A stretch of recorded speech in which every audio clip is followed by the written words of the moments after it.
And I went back to my franchisor and I said, we need to rewrite our franchise agreement. And they looked at me like I was crazy. And I said, what? No, we don't do that. We write that. And after some discussion, they said, maybe it's not such a bad idea. And so and we did. We appointed a committee of 3 of us, and we sat down with their franchise development people, and we rewrote our franchise agreement. So those were the things that happened back early on that franchisors understood.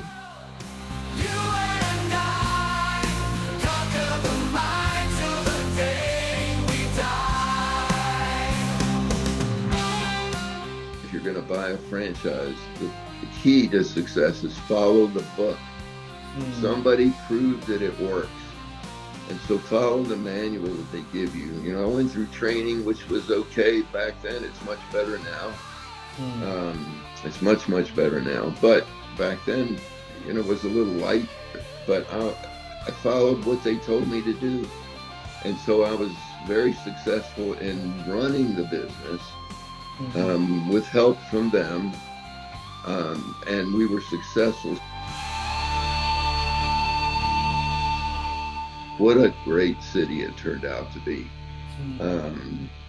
We when I got to the mall, it was under construction, and yes, I did move there. I got an apartment, and I moved there. Had $140 a month apartment, efficiency apartment, which included utilities, believe it or not. God. And I went and supervised the construction of my store. And that was not new to me. I had been in charge of construction and remodeling stores out in the drugstore chain in California. It was one of my responsibilities. So I knew a bit about construction. And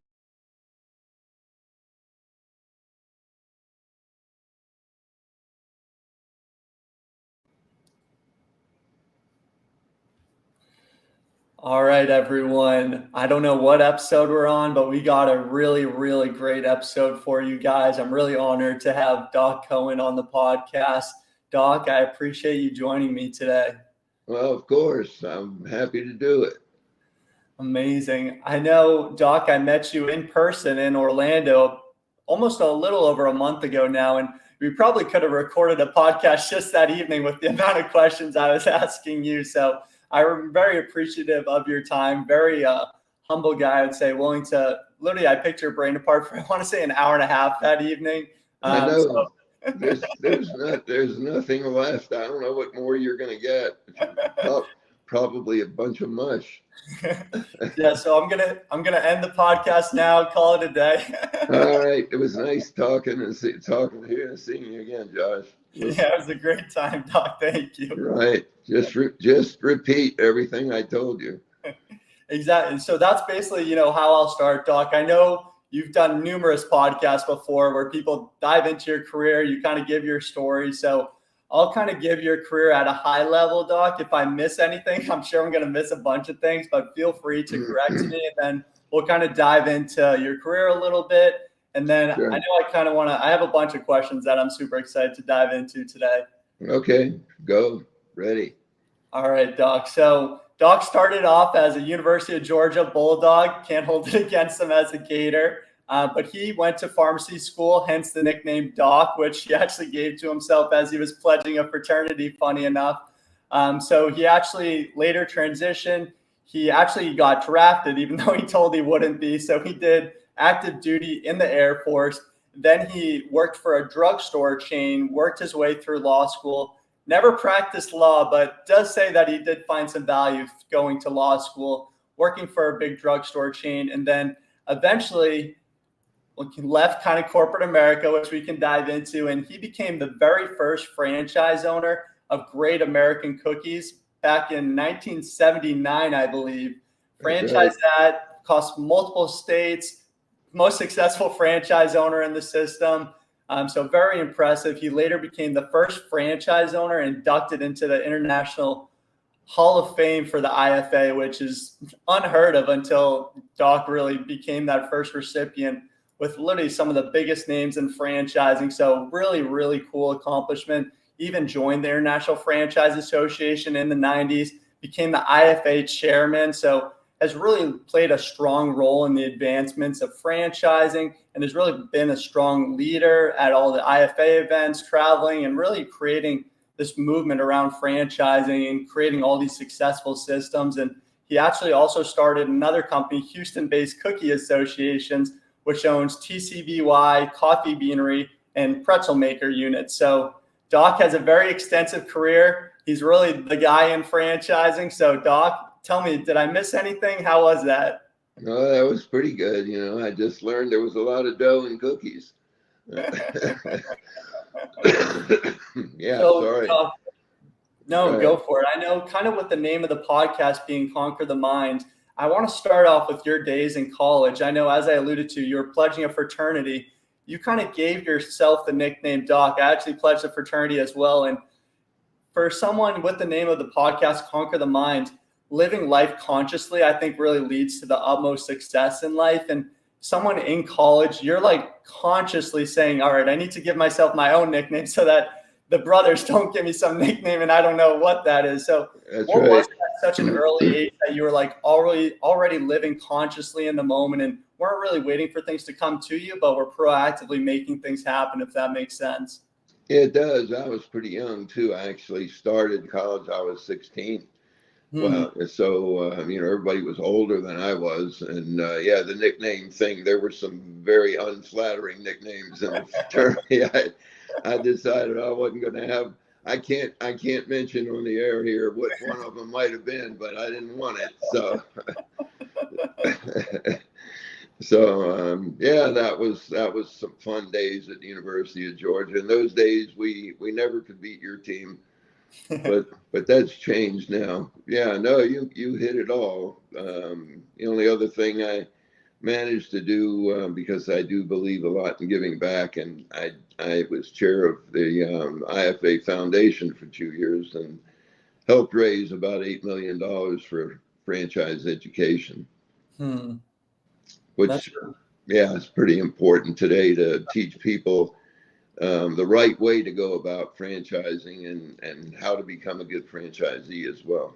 No, that's really powerful, Doc. And I know you're very big on giving back, as I alluded to, giving me an hour and a half of your time when you definitely did not have to do that. So giving back is definitely something that I can tell is a top priority and something I definitely do want to dive into a little bit later in the episode.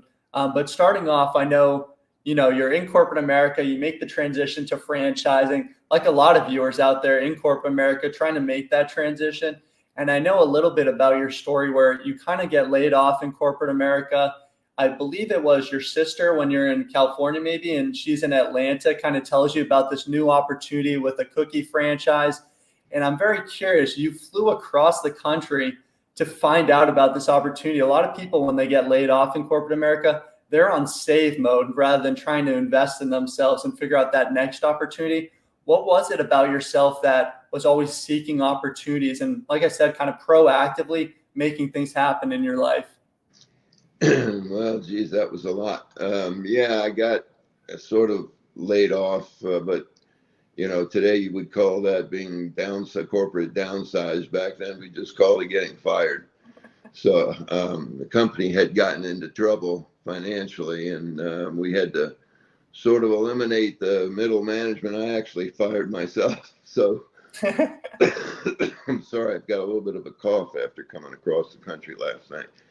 Yeah, I flew across the country, and being an entrepreneur means somebody who's willing to invest capital and take risk. Well, I didn't have any capital, but I was willing to take the risk. And I met with these guys, the two founders. I only met with one of them when I came over, and they had, I think, 2 stores open here in Atlanta. And it was pretty impressive. And now as I look back on it, I didn't have anything else to do. So, but actually, I went back to California and did some research. I did as much due diligence as I was able to do. I couldn't do much on them because there wasn't any. But there was a chain in California that had opened called the Original Cookie Company. It was really funny now that I look back at it. I would go visit their stores and they were not franchised. They were company owned. And I would just go up to the store and ask for the manager and introduce myself and say, hey, I'm about to open a cookie store. And boy, they invited me in. They showed me all their records and sales and everything, bottom line, profit statements. And I said, oh my God, you can make money in a cookie business. So, yeah, I became the first franchisee in the system back and opened my first store in 79, signed my license in 78. Wow. So, geez, that's way before you were born. Just a couple years. That's right. But problem was I expected to be the franchisee in California. But back then there was no federal regulation of franchising, but the 14 states had their own disclosure requirements, California, of course, being one of them. And the cookie company had not disclosed out there. I guess they maybe weren't aware or hadn't asked their attorneys whether or not they could franchise out there. And I spent, I don't know, 2 months finding a location, got one in a really great mall being constructed down in Southern California in Orange County, where I lived, actually. And then lo and behold, I get to Atlanta to sign a license agreement, and they said, oops, we can't sell you a franchise there. So they offered me all kinds of locations, one of which was in a place I'd never heard of, Lafayette, Louisiana. And of course, if you call Lafayette there, they look at you very strangely because down there it's called Lafayette. In the heart of Cajun country. And I don't know, I just decided, go ahead and do that one. And then I didn't have any money. I didn't know how I was going to finance it. But I told my sister and brother-in-law, I said, well, I don't have any money. And they said, well, how much do you need? I said, I think I can get by with 25,000. And they said, okay, we'll put up half. And I said, that's great. Can I borrow my half from you? And I did, and you know, the rest, I guess you would say, as they say, was history. What was it kind of like getting involved in franchising in the 70s? You know, there wasn't really a lot of regulations then, and even today, you kind of hear like these kind of scary stories of people fearful of franchising, and a lot of those stories kind of reflect, you know, a couple of decades ago when you first got involved, and you did get involved, and you still had massive success. What was it, you know, despite kind of lack of regulations, how were you able to still have so much success? And what were the regulations at the time? Were there any regulations? There were no regulations. I mean, I looked at about a 75 or 80 page franchise disclosure document. Back then it was called the Uniform Franchise Offering Circular, UFOC. And I read, you know, I went back to California. I worked on it with my attorney, and we called their attorney, who said, sorry, we're not making any changes. What do you mean you're not making any changes? Ultimately, they made a few, and I just, you know what? I had enough confidence in the system that I said, what the heck? I don't think I'm ever going to be in a position where I have to worry about what they're going to enforce and what they're not going to enforce. And it was a little rough at the beginning, but, you know, I looked at it as an opportunity. I said, this may be a little difficult in terms of regulations of being absent, and the franchisor really having total control, being able to do anything they wanted and change anything they wanted and impose any rules they wanted. But, you know, I had a lot of retail experience, and they didn't have that kind of retail experience. They were two very smart guys, Arthur Karp and Michael Coles, who founded the company. And I mean, they both are brilliant guys. Arthur's since passed away, unfortunately, but I'm still in touch with Michael, who's one of the smartest people I know. Yeah. And they were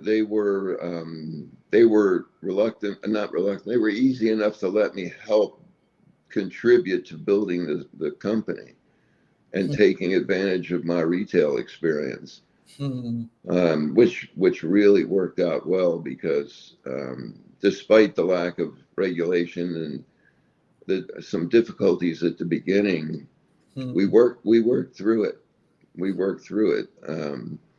We all sort of came upon a realization that what we had was a partnership in every sense of the word except the legal. Right.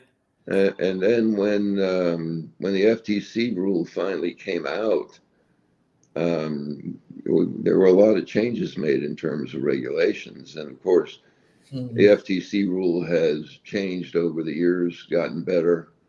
The UFOC has gone away and replaced with the franchise disclosure document, Hmm. the FDD. And so there's pretty strict regulation out there now, as you know. Hmm. Can you dive into like what were some of those specific differences that were in the previous documents compared to the FDD document? Is that like totally night and day, or what were you looking at before while you were making your decision compared to what people could potentially be looking at today? I don't think there were. I mean, the language changes were in there. A lot of language changes, making the document more understandable, Hmm. um, giving franchisees or prospective franchisees more clarity as to what their responsibilities were going to be, Hmm. and what the franchisor responsibilities were going to be, and what the franchisor would do and would not necessarily do. Yeah. What they had to tell you, they had to tell you pretty much everything. The inclusion of financial statements, which were more accurate, I think, in the FDD days today, I think are more accurate. And item 19, which is a section of the FDD that allows a franchisor to disclose financial information. Hmm. So when I started, they didn't disclose any financial information, and there, it was really, geez, I just had to do my own. I sat down with the information I got from our competitor out in California, Yeah. and I was able to sort of figure out that, yeah, I think there's a way to make money in this business. Hmm. Um, I didn't even know how to do a business plan. To tell you the truth, I had never done one, Right. but I didn't have any money, which and I knew from the FDD how much I was going to need, and I didn't know how I was going to get it. I had the 25,000. But going back to the disclosure, I just think the FDD is much more clear today Hmm. than the UFOC was. Hmm. Yeah, it's really helpful and it's great. You played a major role in that. And it's really interesting as someone that kind of got involved when there weren't any regulations, kind of like really just diving in head first to the deep end, it sounds like.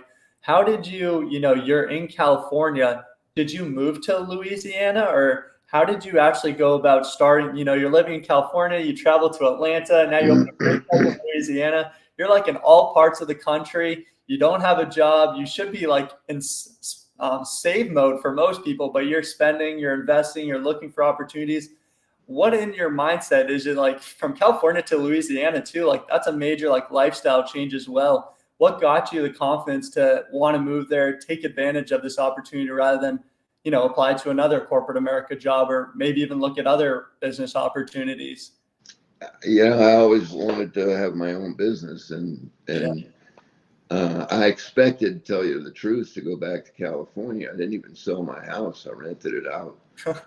And it's not just Louisiana; it's Cajun Louisiana. It's a whole different culture. I mean, culture shock from Southern California to Mm. Lafayette, Louisiana, where they speak a different language. Maybe they talk like this down there, But I will tell you, some of the most wonderful people in the country and maybe in the world live in Lafayette, Louisiana. What a great city it turned out to be. Mm. Um, when I got to the mall, it was under construction, and yes, I did move there. I got an apartment, and I moved there. had a $140 a month apartment, efficiency apartment, which included utilities, believe it Oh or my not. God. And I went and supervised the construction of my store. And that was not new to me. I had been in charge of construction and remodeling stores out in the drugstore chain in California. It was one of my responsibilities. So I knew a bit about construction and worked with the contractor to build that store out. And the contractor was somebody the franchisor had recommended from Atlanta. And the first couple of weeks, I would talk to the contractor every day. He had 2 superintendents that he sent down to build my store. And after about 2 weeks, he said to me, "How would you like to save about $5,000?" And boy, as long as I don't have to kill anybody, what do I have to do? He said, "I'm going to bring my supervisors home, and you supervise your own store construction, and I'm building a clothing store in the mall, and you supervise that one as well. And I'll pay you instead of the superintendents. I'll give you a credit." And I said, "I don't know if I know enough about construction to build this." He said, "Oh yeah, you do. I've been talking to you every day." And so, that was another 5,000 savings. Yeah. But I'll tell you that living in Lafayette was one of the great experiences of my life. I love that city, and I'll always have a fond place in my heart. Yeah, that's incredible.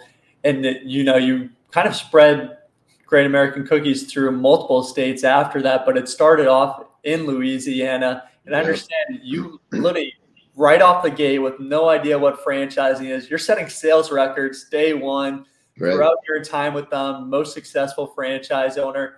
How did you get off the gate with such strong momentum and then continue that? Like, what were the keys for all these new franchise owners getting involved in business ownership? Like, you were the most successful out there. What were some of those like keys and strategies that you kind of implemented on day one to kickstart that business? I know kind of those first couple months are often some of the most important. Well, they are, but we were very fortunate in that in Louisiana, in Lafayette, Louisiana, people loved sweets, and the product. First of all, I still think that Great American Cookie has the absolute best cookie out there. I can't make them as well as they do. There are other cookie companies and some new ones that have been popular lately, but I'll tell you, I still think the cookie that Great American makes is the best. And so if you start with a good product, and then, what, franchising is about being in business for yourself, but not by yourself. They gave me a book to follow, right? Here's how we do this here. This is how we make the cookies. This is how we sell them. This is how they're supposed to be. And you know what? If you're going to buy a franchise, the key to success is follow the book. Somebody proved that it works. And so follow the manual that they give you. I went through training, which was okay back then. It's much better now. It's much, much better now. But back then, it was a little light, but I followed what they told me to do. And so I was very successful in running the business with help from them. And we were successful. Sales were crazy. I mean, we couldn't keep up some days. Our first day in business broke the sales record that had been made in their Atlanta stores. And so the landlord there was very impressed and had them all in Florida and Panama City. And he wanted me to be his cookie guy. He said, "You're my cookie millionaire." And so that's how I entered into Florida. But there were also merchants in the mall in Lafayette who had stores in Baton Rouge, which is the capital city in Louisiana, and it's only 50 miles away. And that landlord approached me and said, "We'd like to have you in our mall in Baton Rouge." And so the second store was in Panama City. The third one was in Baton Rouge. And the third store, I didn't have, again, I had no money. But I walked into the branch bank that was in the mall, and I didn't even have business cards, couldn't afford them. Yeah. But I had walked in with a bag of cookies. I said, I need to borrow money to open a store here. And was a young banker there, and he had confidence in my ability to do it. And he said, okay, we're going to finance this for you. And he liked cookies. And so they financed that store, and they had enough confidence in me. I was able to line up a location in Houston, Texas. And the bank, Louisiana National Bank, had never loaned money outside of Baton Rouge Parish, out of East Baton Rouge Parish in Louisiana. And they agreed to finance my store in Texas and finance the next 3 as well. And that was really the jumping off point. The store in Panama City ultimately was successful, but at the beginning was not quite so. The location in the mall turned out to be not as good as we thought it would be. But the Texas store, the first store we opened in Houston, was again huge success. And then I ultimately moved there, but I brought a young man from Louisiana who I hired. It's funny. Louisiana is an oil city, and getting help there was virtually impossible. And I hired this kid who was working on the construction crew, and I said to him one day, "You have any friends that need a job?" I didn't have anybody open the store when we were ready. And he said, "No, I don't know anybody that needs a job." I said, "Come on." His name was Brian. I said, "Brian, come on, you gotta know somebody." "Well, I know one guy." I said, "Well, let's call him and see if he wants a job." He says, "Well, yeah, it's 3:00. He should be out of bed by now." And I went, "Oh my God, who is this kid going to be?" It turns out to be a young man. His name is Jerome Mouton. We're still in touch, by the way. He's now a grandfather, but Wow. he came to work, had no experience. He hardly talked. I didn't even know he could talk for the first 3 months he worked there. He ultimately helped me open stores in every state. And I promised him that if he would do that, he could have the store in Houston as a manager. He did get that store. It was the first store to do $1 million in cookie sales.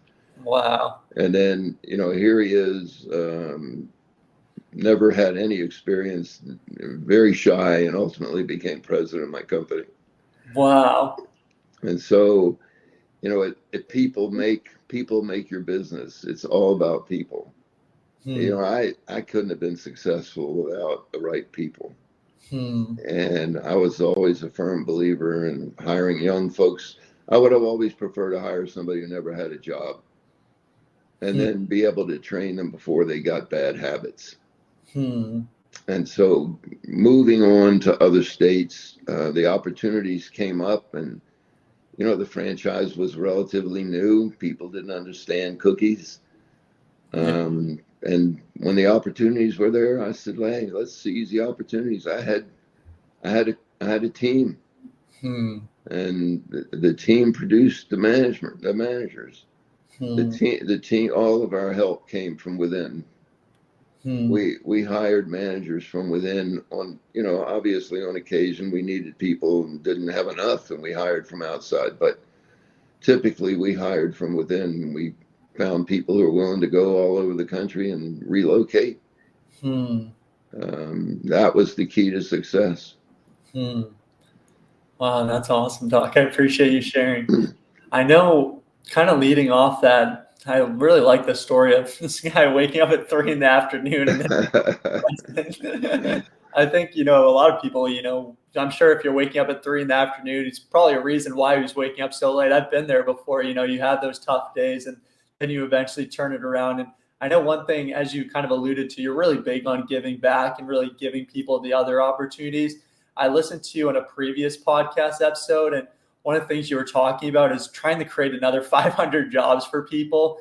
which I think that's really interesting how, you know, a lot of people are scared, you know, to hire people. They'd rather just do it themselves, but you see it as a really cool opportunity. And some of the greatest leaders out there, their ability to kind of win friends, influence people, as that, you know, one of the popular books alludes to, you're really good at influencing people in a positive way, leaving positive impacts on other people. You know, we talked about in Orlando, the mentor-mentee relationship. Why Yep. is kind of like this idea of leadership, engaging with other employees, why are these so important to you? And how have you been so successful at managing these relationships throughout your life? Well, I learned early on. I told you I entered college at 15. I turned 16 pretty quickly after that, but I mean, I graduated high school at 15. So here I am, Wow. 16-year-old, I graduated 16, I'm sorry, not 15.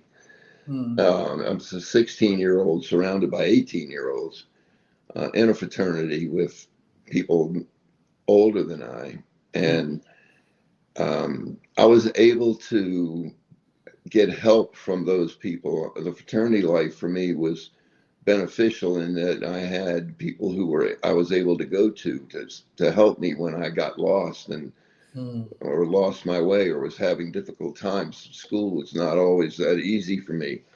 Uh, Pharmacy school was extremely difficult. But people helped me, and it wasn't just my fraternity brothers. Alumni would come in for football weekends, and they made an effort to meet the current students, and I made really established relationships with alumni from Georgia and brothers from the fraternity who helped me a lot. I mean, they became influential in my life. And I ended up in leadership at the local level and then at the national level at the fraternity. And these people helped me along the way. I really struggled to pay my way through school. And one of the alumnus from the chapter got me a scholarship from the national fraternity. And so I learned along the way that people that helped me taught me a lesson that maybe that's part of what you do when you become successful. So in our fraternity, in our pledge manual at fraternity, there was a poem. I think I told you about it. The poem was called Bridge Builder. And that poem made a lasting impression on me and helped me understand why these folks who had already gone through school were willing to help me. The Bridge Builder, if we have time, I'll summarize it for you. Yeah, go for it. Um, That was actually going to tee me up for our next question too. okay, so it was about this old man who was on a journey, and he comes to this huge chasm, and of course, it was very difficult to get across, but he did. He went down, climbed all the way down to the bottom, and then climbed all the way up on the other side.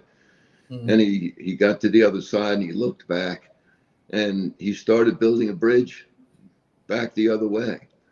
And another young traveler came along and saw this old man building a bridge across the chasm. And he said to him, "Old man, why are you building this bridge you've already crossed?" And the old man looked at him and he said, "You're right, I've already crossed, but I'm building this bridge for you so that you won't have as difficult time as I had." And I think that lesson has stayed with me. And I've been successful, and I've not been successful entirely because of my own efforts. I've been successful because people along my journey have been willing to help me and make it easier for me to cross that chasm. Yeah, I love that. I think that poem is really powerful. And I just love how, like, you know, you're still like, you're traveling across the country, you're doing all these things. It's very clear that you have that why, that mission that's so powerful to you. And now you want to give back to other people, which I think is like the most impactful thing. And just taking apart, you know, each generation, they all have so much knowledge, and being able to pass that down to the next generation is really powerful. And Doc, I hear, you know, you get involved in franchising, there's literally no regulations, doesn't matter. You still have a ton of success.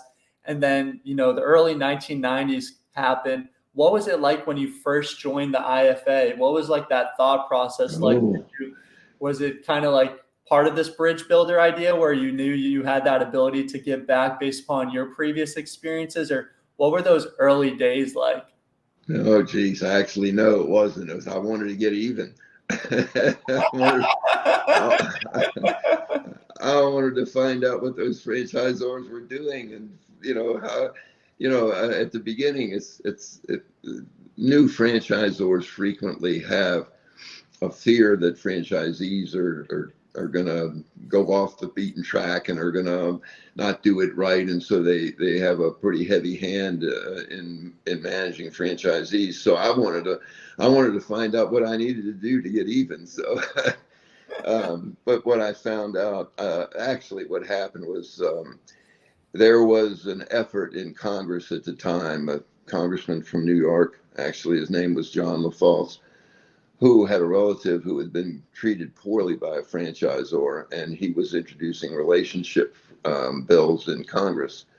And IFA realized, some bright leaders at IFA at the time realized that IFA needed to represent both elements of franchising, franchisors and franchisees, in order to tell the whole story and be able to. But the legislation was going to be very harmful and was going to be detrimental to franchising. And we needed to be able to tell the franchising story to members of Congress. And so they asked franchisees to come in, and each member of the board brought or asked a franchisee in their system to come and become part of what was then called the Franchise Advisory Council of the IFA. And so my franchisor asked me to represent Great American Cookies, and they paid all my expenses to go. And so I went, and what I learned was that franchising, there was a right way and a wrong way. And the IFA, the International Franchise Association, was trying to teach franchisors the right way. And by bringing us in, we were able to have a voice then in all of that. And the strange thing about it was, we thought we were just going to be ruled by them, but we made it clear we were independent. And we were welcomed by, the welcome was astonishing to me, actually. The franchisor group, the board of directors, representing McDonald's and Burger King and Marriott hotels, and it's not just food. Franchising, as you know, is far more than just fast food. But all of these people who were founders of big franchise companies welcomed us in and wanted our opinions and wanted us to participate in crafting the UFOC and rewriting it. It had to be resubmitted on an annual basis, and so you could change it each year. And one of the great things that happened early then with Great American Cookies is, I learned from one franchisor that he asked his franchisees to help write his franchise disclosure document, his UFOC at the time. Yeah. And I went back to my franchisor and I said, we need to rewrite our franchise agreement. And they looked at me like I was crazy. And I said, what? No, we don't do that. We write that. And after some discussion, they said, maybe it's not such a bad idea. And so and we did. We appointed a committee of 3 of us, and we sat down with their franchise development people, and we rewrote our franchise agreement. So those were the things that happened back early on, that franchisors understood quickly that franchisees could be a valuable part of the 3-legged stool, as we call it, the franchisors, franchisees, and franchise suppliers. So there were still some skepticism. There were some members of the board that were, even though it was a unanimous decision to allow franchisee membership, there was skepticism. And we as franchisee representatives had a great deal of responsibility as the first to represent franchisees properly. Yeah. I mean, that was a heavy burden, believe me. But I really learned what it was like to be a franchisor. And franchisors learned more about what it was like being a franchisee. And so today, you know, it was one of my goals. I remember being appointed to the Franchise Relations Committee. And there was a chairman was Gary Charwood, who became chairman of the IFA. He and I got to be really close friends. He was the founder of Uniglobe Travel. He's from Canada.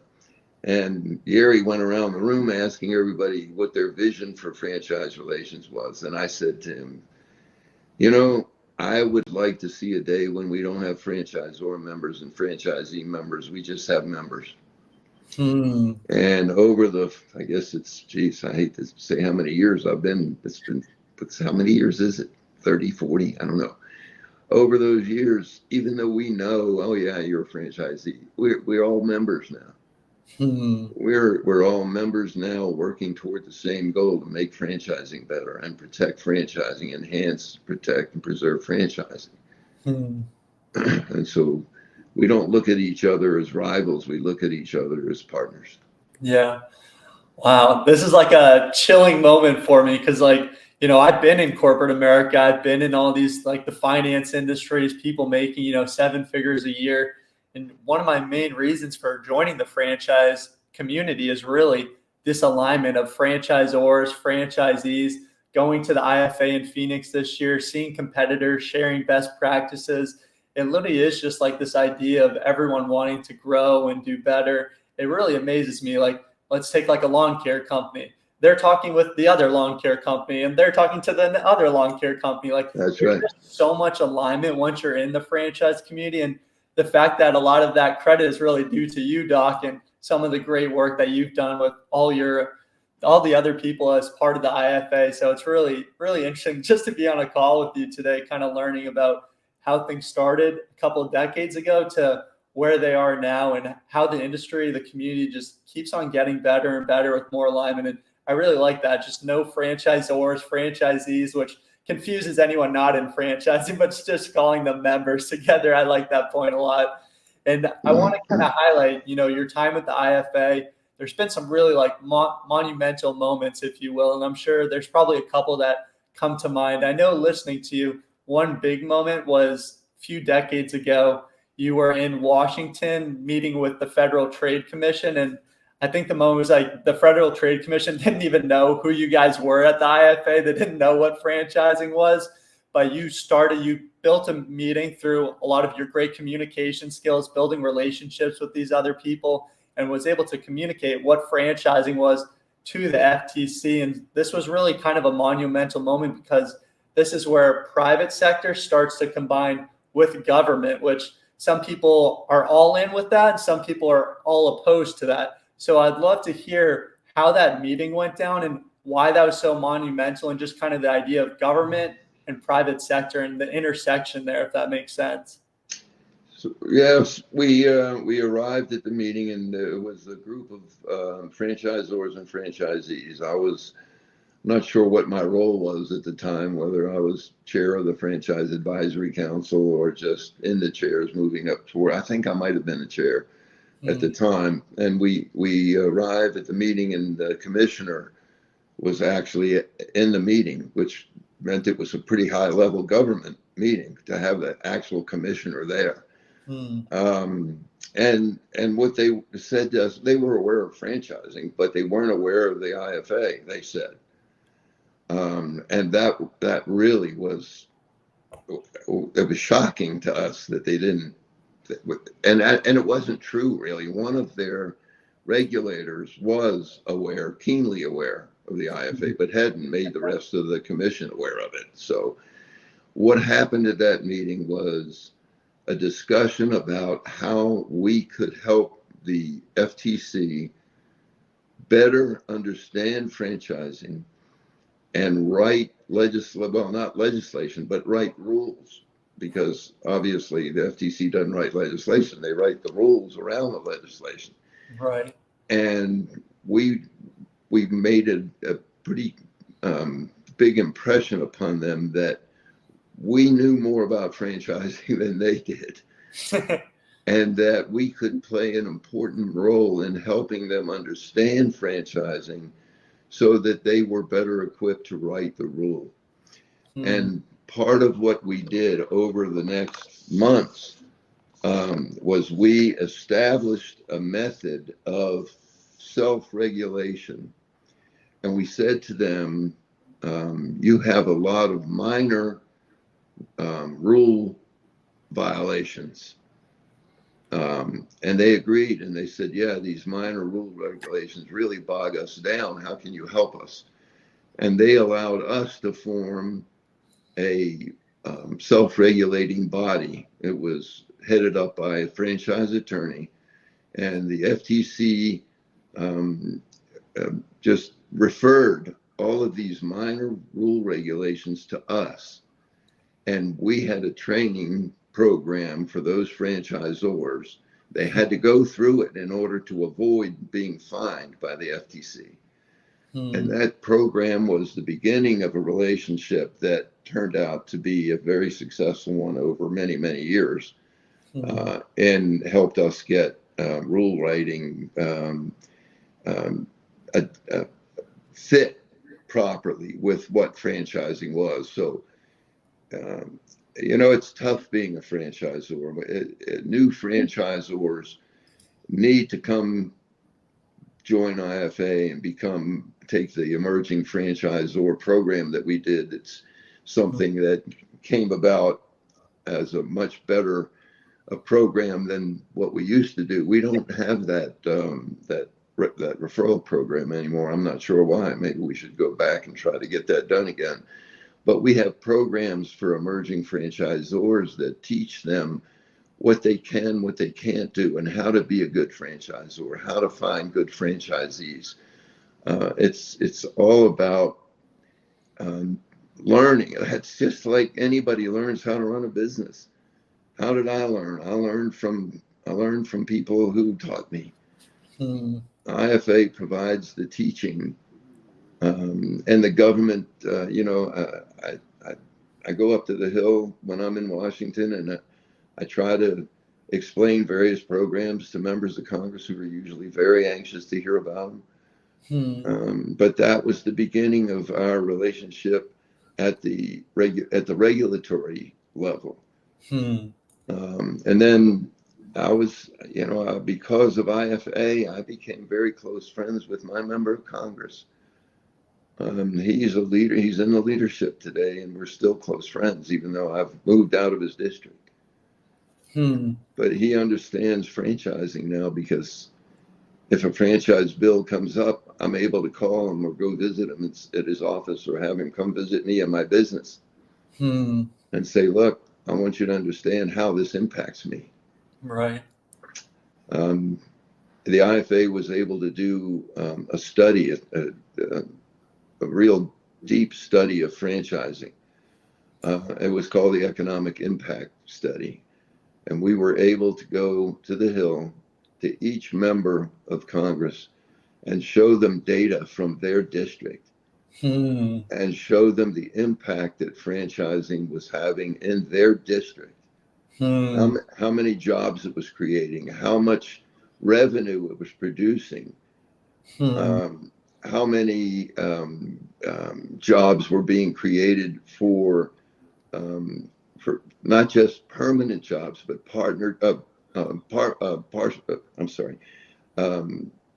summer jobs for kids in high school who needed to have those summer jobs. And what a difference that made.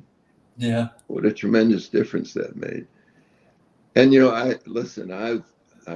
I've testified before 2 different congressional committees. I've testified before a meeting of NASA, not the rocket guys, the regulators, the people who regulate franchising. It's a good clarification, because you do everything, Doc. People might think you're flying into space next week. No, I don't think so. I'm too old for that, I think. I wouldn't mind, but and each time I've been able to do that, you know, at, at the two times I testified before Congress, I was with a group. You know, usually it's 3 or 4 people, and both times I threw away I just threw away my prepared text, because you have to have your remarks prepared in advance in writing and submitted to the committee. And I looked up at the members and I started and I said, you know, I have these prepared remarks which have been submitted, but I have to go off script here, because what I've heard from the other 3 members of this panel is just amazing to me. And I'd go off on my own and get into a conversation and answer questions for the members of the committee, and never get into my written remarks, because I didn't. The other people on the panel were so off subject to me and so off point in terms of what franchising was about, that I just felt I needed to speak from the heart and tell people what I was really going through. Right. And I believe that was much more impactful than a statement that they knew was written by somebody that writes talking points, you know? Right. No, I think that's really powerful, and honestly relates to what we're doing today on the podcast. You know, no scripted conversations, like totally organic content, get to know people. So I think that's really powerful, Doc. I appreciate you sharing. I know the hour has already wound down as 10 o'clock. Has it really? Wow. So, I feel like I have to let you go, Doc, although I could go on for the next couple hours with you. Well, let's do it again. All right. I'm always down. I guess one final question for you. I don't know how I can even get this down to one final question. Let me see we'll stick with kind of the bridge building with the IFA. I wanted to really dive into joint employer as well, but we'll save that for another. Oh boy, that's an hour by itself. Yeah. So Doc, I appreciate you. We'll definitely have to have you back on, but I guess as been in franchising for, I don't want to say it, but maybe 4 decades, you know, you've really led the charge in the franchise community, had a ton of success. You know, for those people that are considering getting involved into the franchise world, whether they're in corporate America, maybe there's someone in college kind of looking at business opportunities, what has been like the most satisfying part of your journey as a franchise owner, if you had to kind of narrow that down? Well, first of all, I'm much less impactful than you're giving me credit for, but all it takes is impacting one person. You've impacted me, Doc. Well, let me just say, for people looking at franchising, first of all, come join the IFA. Go to the IFA's website. If you're not in franchising, you can learn about it there. And ask people, go to other people who own franchises and ask them. That's the key. When people call me and say, I'm looking at a franchise, the most important thing I tell them is go call everybody who's listed in that franchise disclosure document and ask them questions. And the key question is, are you happy and would you do it again? Because that's how you learn about a franchise and how good it is. And for franchisors starting out there, join IFA and learn, ask questions, listen, be a sponge. Yeah. Well, that's awesome, Doc. I appreciate you sharing all your insights, your experiences. Typically, the last 60 seconds, I just give a brief summary of the podcast episode. So if you have to go, feel free to go. But I'm going to briefly wrap up the episode today. No, I'm here.